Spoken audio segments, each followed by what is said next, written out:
Looking to take you and your real estate business to the next level? You're in the right place.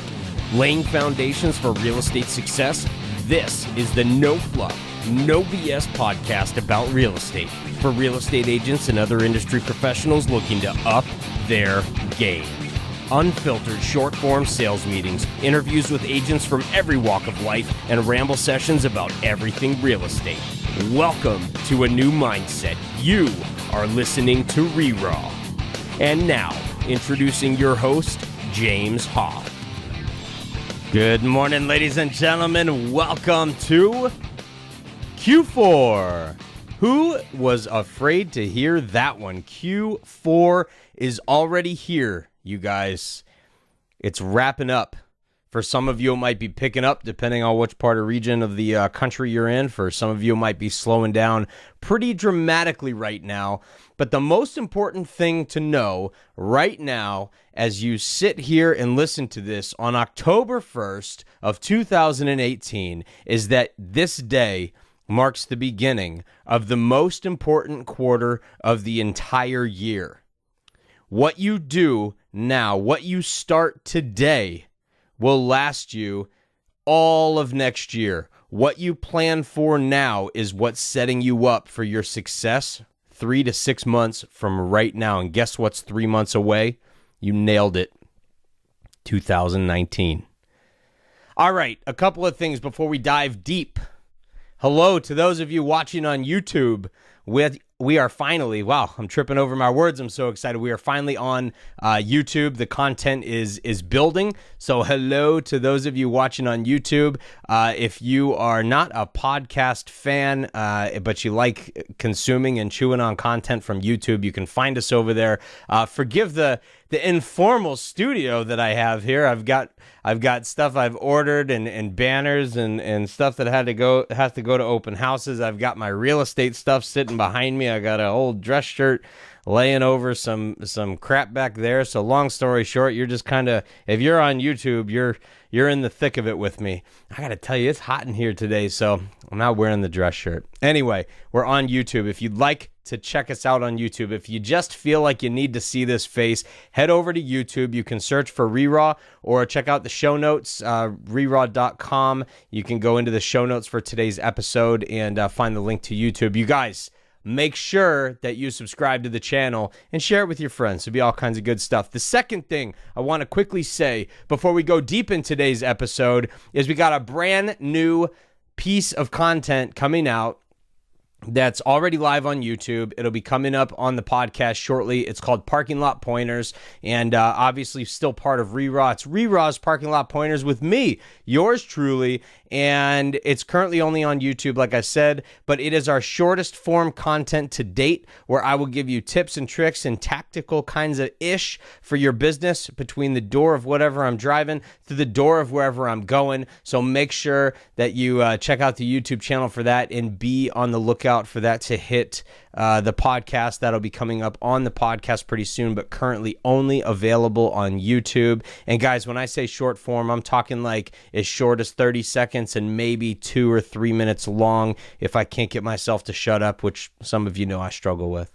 The next thing and the last thing I want to announce before we get into our episode is we're going to talk about Q4 goal setting. We're going to talk about setting yourself up for next year. And some of you roll your eyes. I can feel it. I get those feelings when I just have that like sense. I can feel it. Nobody likes goal setting for some reason. It's like the best time of year. But it's a really, really important time of year.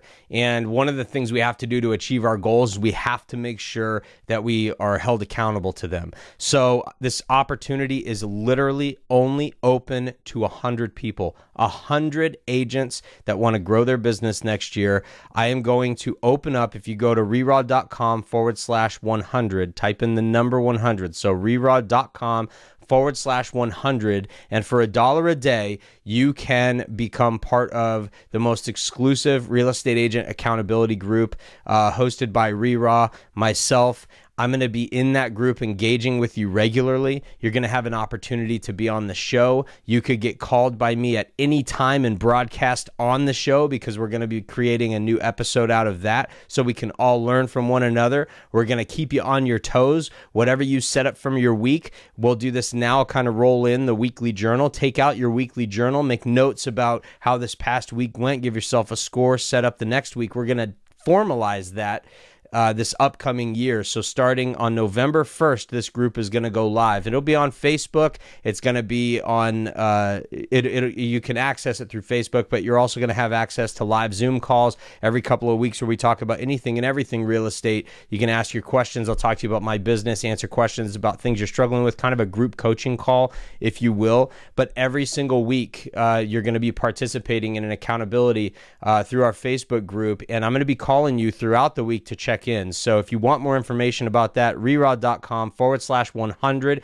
This is only open to 100 people, but you will get access to me personally if you're interested in this for $1 a day. So go check it out. All right, those journals, I hope they're still out. How did you score yourself? How did you grade yourself for this past week? Give yourself a number. Give yourself a pat on the back for the things you did well, a kick in the butt for what you got to fix up. Guys, it is Q4. We're jumping into goal setting. If you remember episode 1, we talk about goal setting. You've got to set not 1, not 2, no way, 3 goals. You've got to have 3 goals, 3 numeric goals. Now, I'm not saying we all have to be out there trying to make $1 bajillion. Some of you might be trying to make your first 10 grand.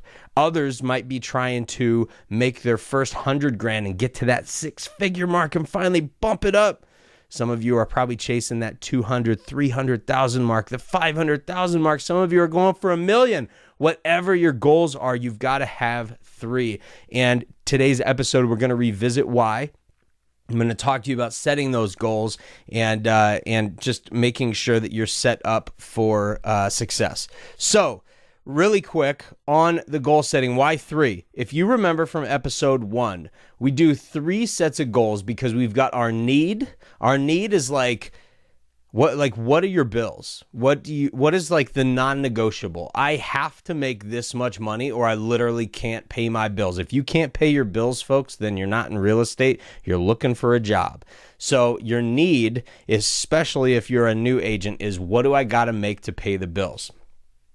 The want is like, hey, I would love to put some dough in the bank, maybe take a vacation, have a few bucks in savings and not feel like I'm stressed. You might be living close to paycheck, but like you've got a little bit of a buffer there. It's like you're in kind of a building zone. And then your dream, your push, your chase goal is your third one. And that's the one where you're like, hey, like if I crush it this year, like in my perfect scenario, I would dream to make this.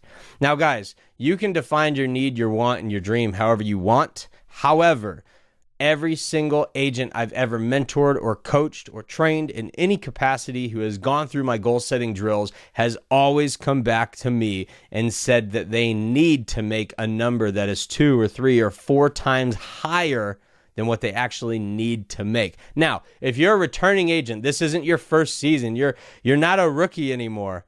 If you are a returning agent, you are more than welcome to take your production from last year and make that a need, okay? Because now you know that you're capable, so you need to repeat that. For me, I like to keep a baseline to keep it really genuine and authentic and go, dude, it is not negotiable. You have to make this much.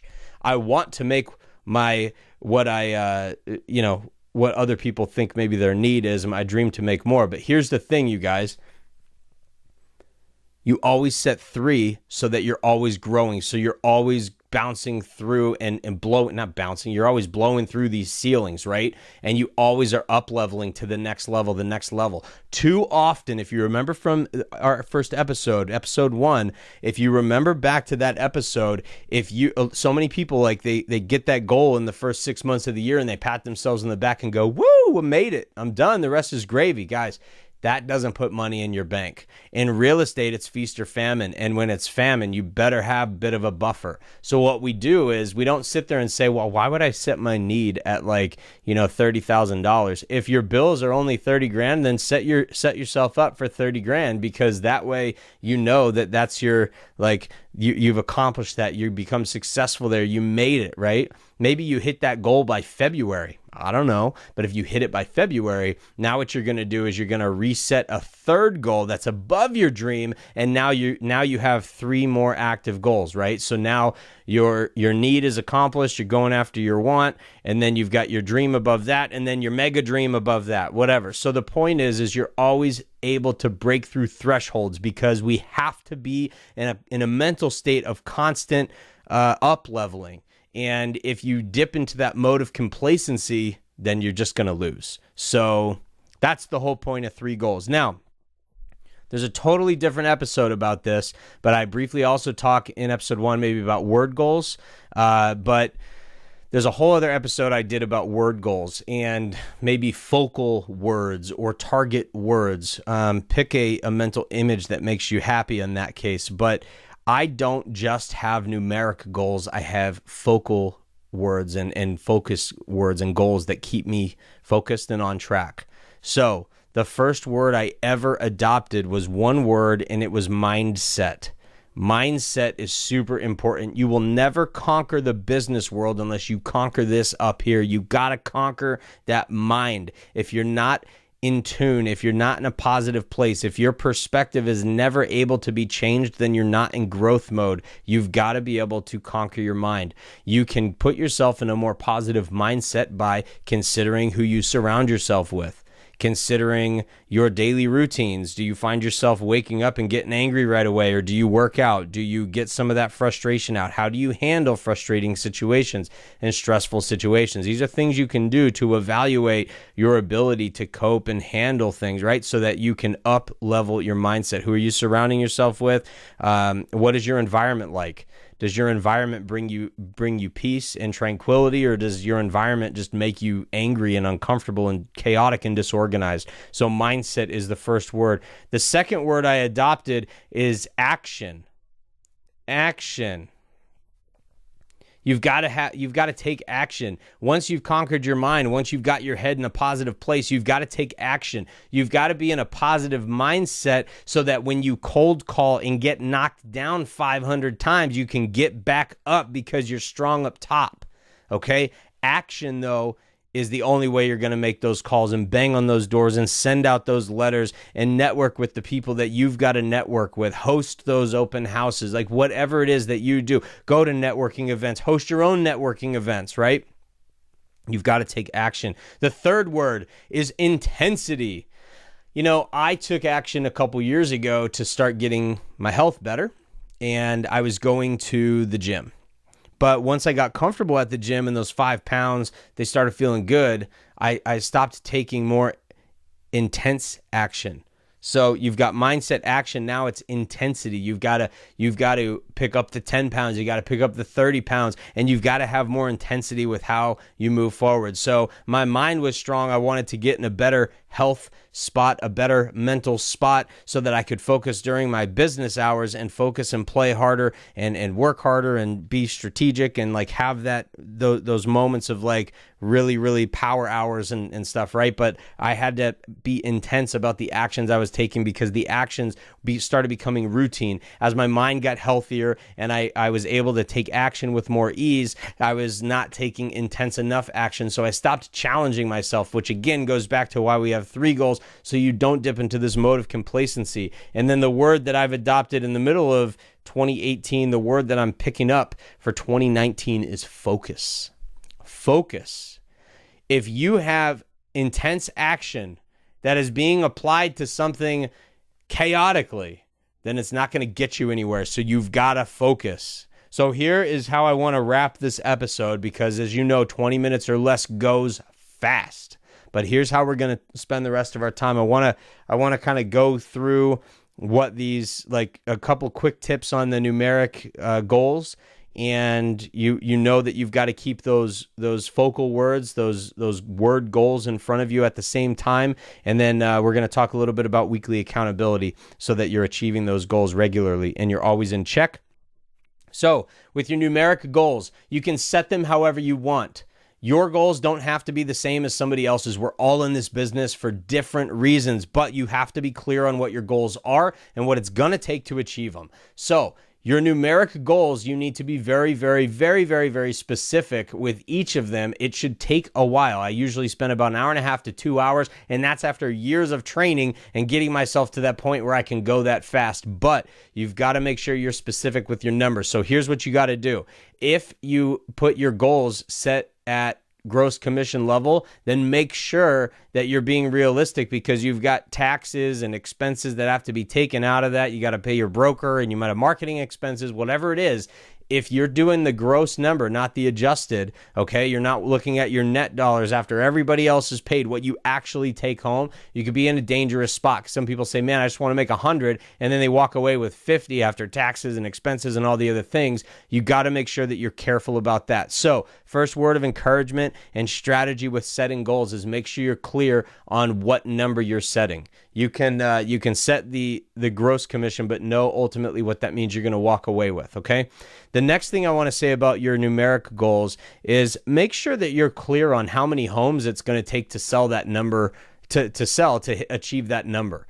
And what's your average price point? Is it going to take you X number of homes at Y price point or A number of homes at B price point? So know your averages. If you're a new agent, ask other agents what the trends are for what they typically average in commission take home, and then ask another agent maybe what the average price point is that they work in the area that you're also going to be going in, or just look on the MLS. You can typically do a little bit of market research, but you're going to need to be clear on those numbers, okay? So know your average commission, average price points, how many transactions it's going to take for you to achieve the numeric goals that you set, so you know what each of so that way you know each of the benchmarks, each of the ceilings that you've got to break through to get to the next level, okay? Now, weekly accountability, here's how we're going to wrap. If you're interested in the RERAW 100, then go to reraw.com/100. And remember, being accountable on a weekly basis, having a journal. This is my journal here. I have new journals being made custom for my RERAW 100. You're going to get a physical copy of my custom book that I'm making specific for our group to track our weekly goals. But you guys, I'm going to give that to you for free. But you guys, if you're not in the 100, or if you don't feel like that's something you need or want or care about, you still have to have a place to keep track of your stuff. If you track your goals and track your progress weekly, then you're never more than a week off pace. If you have a crap week and it's just garbage, you need to throw it away and light that shit on fire, that's perfectly fine. But make sure that you're clear every single week on how you did the week before, and then plan out what actions do I need to take in this upcoming week over the course of the next 7 days so that I can achieve my goals. Your annual goal needs to be broken down by quarter, by month, by week. And, the actions have to be broken down as well. That's the other thing, really quick on a very short tangent. Just remember that your year is probably not going to be consistent. So, don't sit there and say, I want to do 10 million in sales this year and think you're going to do, 2.5 million each quarter. Understand the trends. Look at your previous years and figure out how you make your money. If you only make 10% in your first quarter, then you're expecting to make 25% of it, then you're going to feel really behind at the end of Q1. For me, I usually make 40 to 50% of my business in Q4. So that's important for me to know, right? It's a heavy fourth quarter. So keep all those things in mind. You guys, weekly accountability is extremely important. Don't align yourself with people from an accountability standpoint who are just going to feed you fluff and stuff. You need someone who's going to give you honest feedback, who's going to give you the real dish. I mean, if you are off pace and you're sucking, they're going to call you out. They need to call you out. They have to call you out. So make sure whoever you align yourself with from an accountability perspective is going to give you honest and constructive feedback to keep pushing you, and be honest with your own goals. Write those goals and commitments in a pen, not a pencil, so you can't erase them. My gosh, I'm talking fast because I feel like there's so much to get out. We're in Q4. Get pumped. play hard, get crazy. Real agents work. You've got to be one of them. If you want to be part of my 100, then go to RERAW.com/100. It's just the number, RERAW.com/100. And I'll see you guys there. I love you. Have a kick-ass week. Let's get this quarter off to a big bang and get ready because 2019 starts tomorrow, baby.